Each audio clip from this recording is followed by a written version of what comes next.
How do you take and make a paradise and then figure out how to keep it secure so that others in the future will be able to see what can be done as a lure, a way to invite the kids of tomorrow to consider a path from today when the highways encroach upon us and threaten to take nature away.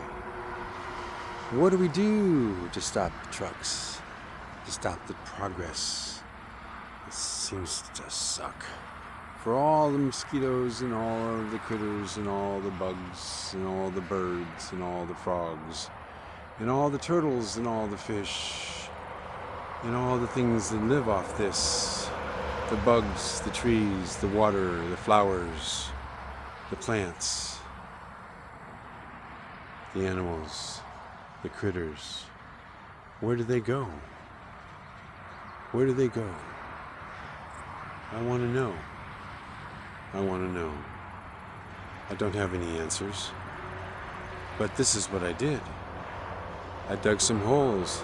I put in stairs. I created paths where other things could live.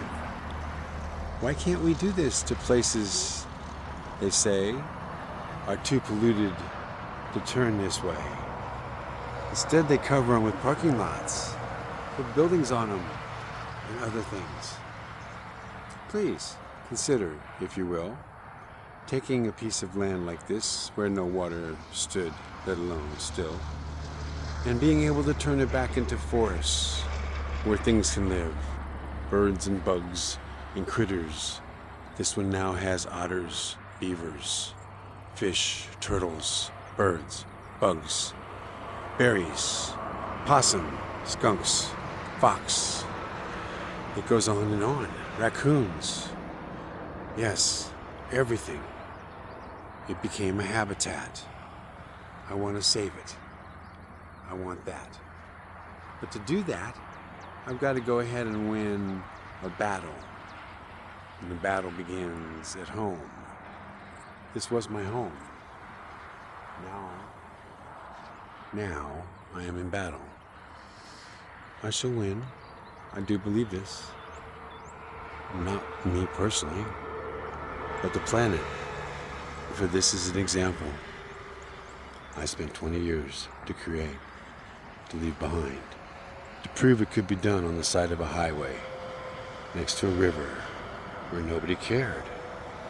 No one considered what it would do to put a foundry and toxic chemicals into the water years ago. The water that comes down and goes to the ground and then would run off the land and through the little gutters and down into the San Marcos River. Now it doesn't do that. Now it's been blocked off. Now we have year-round water and birds and life. Please consider. This is what we do so the woodpeckers have a place to live just like you. Please, join me. It's not just a poem, though written by a poet and spoken on the run. Yes, I do believe if you perceive what I have done, an old man now, on a strong run, what is the game? What is the plan? What do we do to stop the man?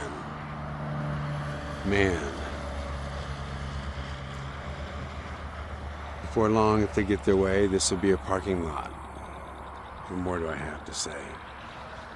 In less than 5 minutes, I'm trying to show how I carved out the land with a cave you may know. If you've seen it, I had a fire beneath it for Trinity for her birthday. That little tiny rock on the far side of the big one has a cave 12 foot high. So as the rain begins, once more filling all of this back up again, please consider there is a way. If you'll join me one day, let's help save the planet, stop the wars, and make it all go away. Beautiful day.